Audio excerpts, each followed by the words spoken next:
Hello everyone, welcome back to my channel Vedanshi blog में सभी का स्वागत है। आई होप आप सब पढ़ रहे होंगे। और आज है गणेश चतुर्थी, गणेश चौथ, जिसको हम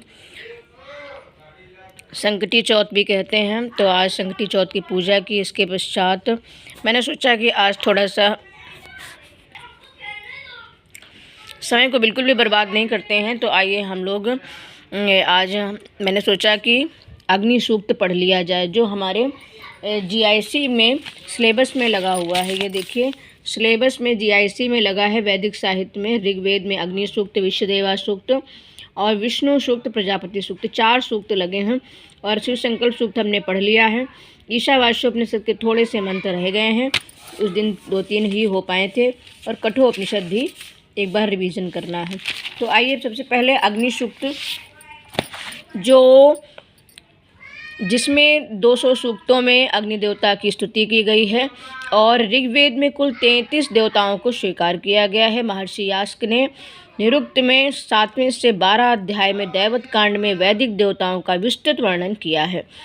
तो उन्होंने तीन देवताओं को बताया है, जो पृथ्वी स्थानीय, अंतरिक्ष स्थानीय और द्यू स्थानीय देवता हैं। तो अग्नि जो है वो पृथ्वी स्थानीय देवता है। ठीक है, अग्नि पृथ्वी स्थानीय देवता है। और अग्नि देवता का निवास स्थान पृथ्वी लोक हो गया। और ऋषि इसके मधुक छंदा है, विश्वामित्र पुत्र और पिता। छंद इसमें गायत्री छंद है, जिसमें 24 वर्ण है और प्रत्येक चरण में 8 वर्ण है। तो प्रत्येक चरण में 8 वर्ण है, यानी कि 8 वर्णों का एक चरण है। तो ये हो गया। अब यजमान प्रधान कार्य इनका क्या है अग्निदेव का? तो यजमान की हवि के संबंध में देवताओं तक पहुंचाना। देवताओं तक, ये देवताओं के देवता हैं, दूत हैं, ऐसा कहा गया है।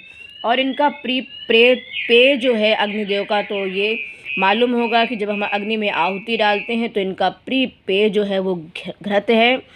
तो इनके कई सारे विशेषण भी है। अग्नि सूक्त के 200 सूक्त हैं और इनका द्वितीय स्थान है, क्योंकि इंद्रदेव के 250 सूक्त हैं, 250। तो इसलिए सबसे बड़ा जो सूक्त है वो अग्नि देवता का है। और दूसरे नंबर पे सबसे प्रथम स्थान पर इंद्र देवता है और दूसरे स्थान पर अग्नि देवता है। तो आइए हम लोग इसमें 9 मंत्र दिए हैं प्रथम सूक्त में। और ऋग्वेद में 10 मंडल हैं और 10 मंडल में प्रथम मंडल में प्रथम सूक्त इसके 9 मंत्र हैं। तो ओम अग्निमीडे पुरोहितम यज्ञस्य देव मृत्युजम होतारम रत्नधातमम। इनका आज हम वाचन करेंगे। और अगर आपको अर्थ पढ़ना हो डिटेल में, तो आप यूट्यूब पर बहुत अच्छे वीडियो गुरुजी वगैरह सब लोगों ने बनाए हुए हैं, विद्वानों ने। तो आप उस पर बृहत से चिंतन कर सकते हैं, व्याख्या सुन सकते हैं। दूसरा मंत्र है अग्नि पूर्वे भीरिषि भीरड्यो नूतनैरत सा देवागुं एह वक्षति।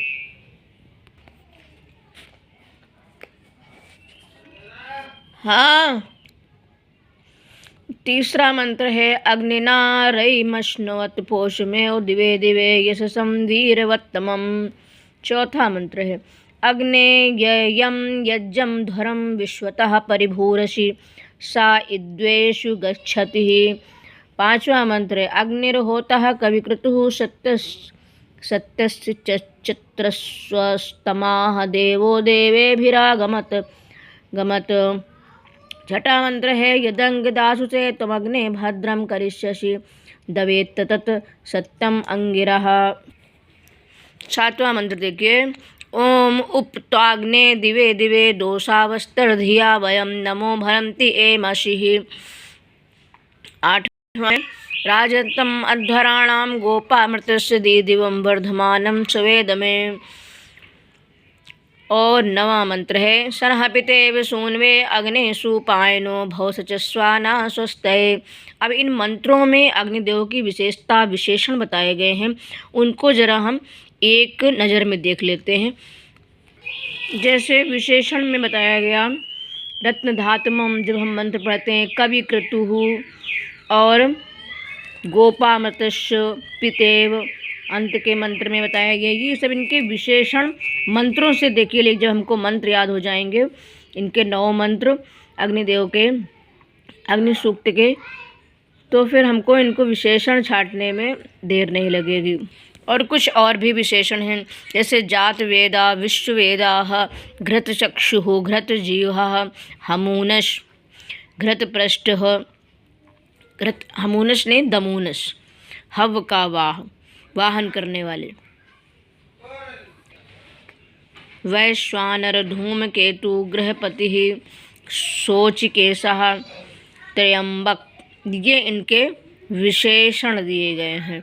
और इनका ये अर्थ भी है। त्र्यंबक माने तीनों प्रकार के जल से युक्त, शोचिकेशः माने ज्वालाओं के बालों वाला, गृहपति माने घर का स्वामी, धूमकेतु माने धुएं की पताका वाला, और वैश्वानर माने सभी मानवों का चहेता, युवष्टि माने युविष्टियः हमेशा युवा रहने वाला, घृत पृष्ठ घी की पीठ वाला, और दमूनस हव्य का वाहन करने वाला, घृत जीवा हव्य का भक्षण करने वाला, और घृत चक्षु घी रूपी नेत्रों वाला, विश्वदेवा समस्त पदार्थों का ज्ञाता, जात वेदा जानने वाला। ठीक है, तो ये थे अग्निदेव के विशेषण। तो इनके मंत्र बहुत ही सरल हैं, अगर हम एक बार में पढ़ेंगे। ये देखिए मूल ऋग्वेद रखा हुआ है, ये मूल ऋग्वेद है और मूल से ही मैं पढ़ रही थी। तो इसका वाचन जब 3 बार करेंगे तो ये मंत्र हमें याद हो जाएंगे, और जब मंत्र याद आ जाएंगे तो फिर वो कहीं से भी पूछेगा, वर्ड मीनिंग या कुछ भी पूछेगा तो हमें याद रहेगा। तो मिलते हैं नेक्स्ट वीडियो में नेक्स्ट विषय के साथ, तब तक के लिए सबको नमो नमः।